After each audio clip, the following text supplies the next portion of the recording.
All right, welcome out in video land, and thank you for those in attendance. A lot easier to talk to a room full of students rather than to a bunch of empty chairs. I appreciate that.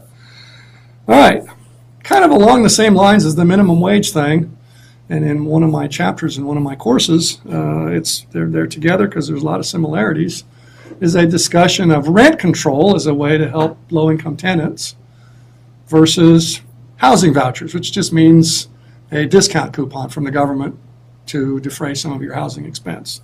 All right, so let's take a quick look at that through our economic model, our standard supply and demand model. Q for the quantity of housing available, and dollars per occupancy of the housing unit per month and apartments. Okay, and now demand is what? The tenants or potential tenants. Okay, and then supply would be your units available from us landlords. And I say us landlords because I am one. I have an old house in the historic district, and there's a back building there, and so I rent it out. Okay, so you know when these news flashes come along about rent control and people saying, oh, let's go, you know, it's so tempting, right? Politician proposes rent controls. And you're thinking, yeah, I'm pretty stressed budgetarily. You mean if all I do is go boop here in San Antonio where I'm speaking, that's all you have to do to vote for something, right? There's this video screen, and then sometimes it goes boop back at you.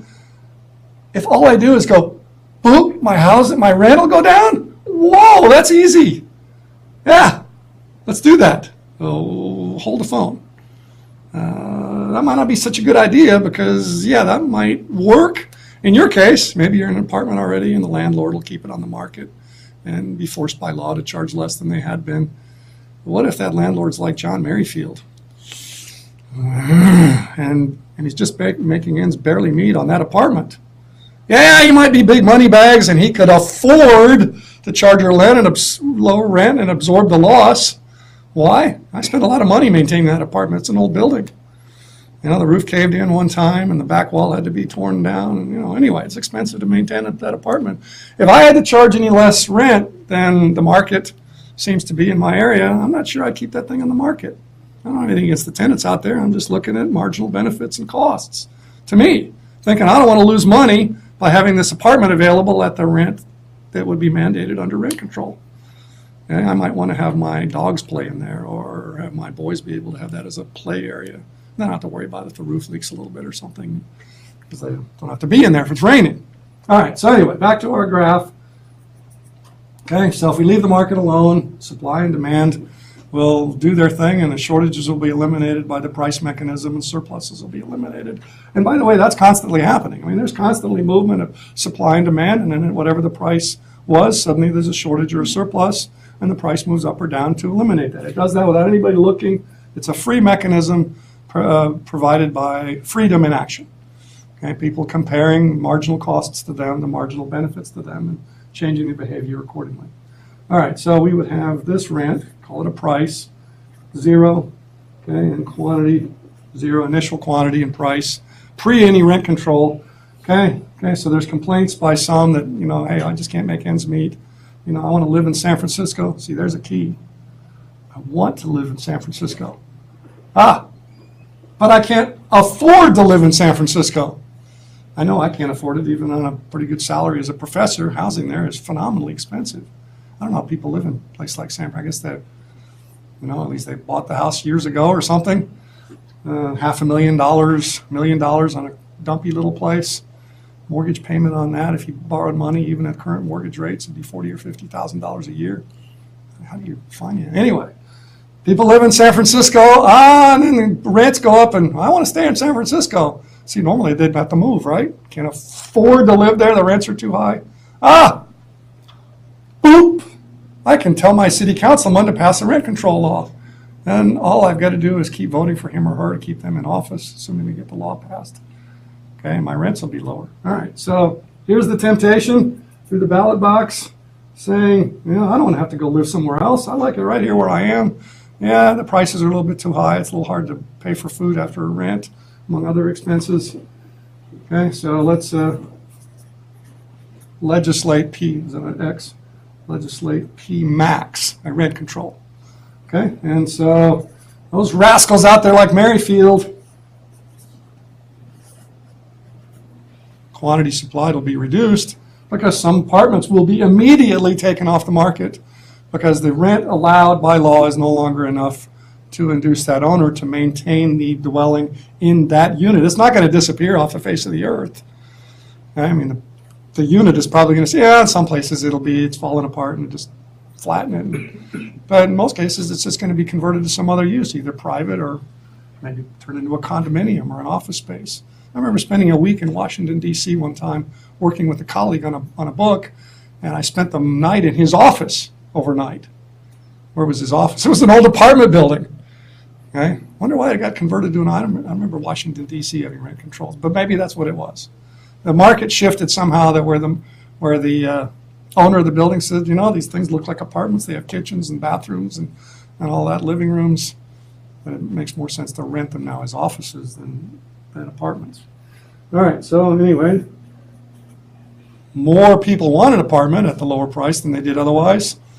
Think of those nasty roommates that you have, right, if you have one. I remember my roommates in college. They were a real pain in the rear end at times. If it had been cheap enough, I would have said, I'm out of here.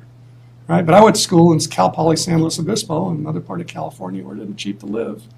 It was hard to build there, and so prices kept going up because the demand increases and the supply wouldn't keep up. So anyway, more people at the lower end want apartments because some of them are not in very ideal living circumstances from their perspective. At the lower price, that says, I'm out of here. You know, at the original price, I had to tolerate a roommate, share the rent. This lower, I'll go with my own. So the combination of these two things yields a shortage. Okay? Now, what if we were to do something like housing vouchers? Okay? We could either increase the demand or the supply, but since I've got a point here already, let's make the subsidy go to the sellers. Okay? So, two ways to do the same thing. The vertical amount times Q sub D was the amount of money that it cost the government to provide the housing voucher. Notice in this case, there's no longer a shortage, okay? But again, it does cost money to society. There's no deadweight loss. Well, I guess you could call this a deadweight loss given that the additional supply costs more than somebody values it, okay? But this is based on an equity premise that the housing costs too much, and that this is okay, but P0 is not, okay? So the inefficiency is warranted. See, the inefficiency here, this deadweight loss from the housing voucher, the discount for housing or the payment to the landlord for providing housing per month to certain people, is like a price tag for the equity gain of housing falling to this price to tenants. Okay, whereas this deadweight loss is the result of having the rent control, right? That some additional tenants out there were willing to spend more than the opportunity cost of keeping the dwellings in that use. Okay, but if this is the maximum price, that's all that's going to be supplied, right? And so these additional efficient transactions cannot occur. Notice that whenever there's a difference between quantity demanded and quantity supplied, the lesser of the two is the amount that actually is in use. It can be purchased. Yeah, we'd love to have more, but this is all that's going to be available to buy. And another thing that almost anybody knows that it's ever watched a movie that's set in New York, which is a lot of those, is that when you have a shortage of something, that the quality of it goes down. Okay, try to get a rental unit fixed that's rent controlled. Yeah, the landlord's in no hurry at all. They've got a long waiting list of tenants that want your apartment. Okay, so if you're unhappy with something not working in the apartment, by all means, sayonara, bye. Somebody will take your apartment in the condition that it's in tomorrow. Okay, so not worth complaining. So, see, that's one way of raising the rent, in effect. I mean, you're still charging this much, but you just put less maintenance into it. It's not the same apartment it used to be.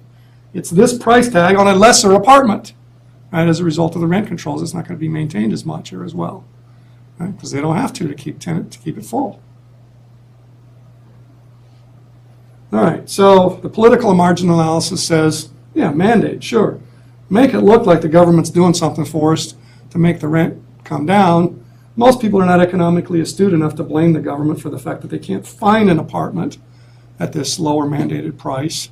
The alternative that yields the same effect in terms of price and affordability would be some sort of a housing voucher or discount or subsidy, which either increases the supply or increases the demand, either way, so that the net out-of-pocket cost of the tenant could be the same as the P max that might have been set under rent control.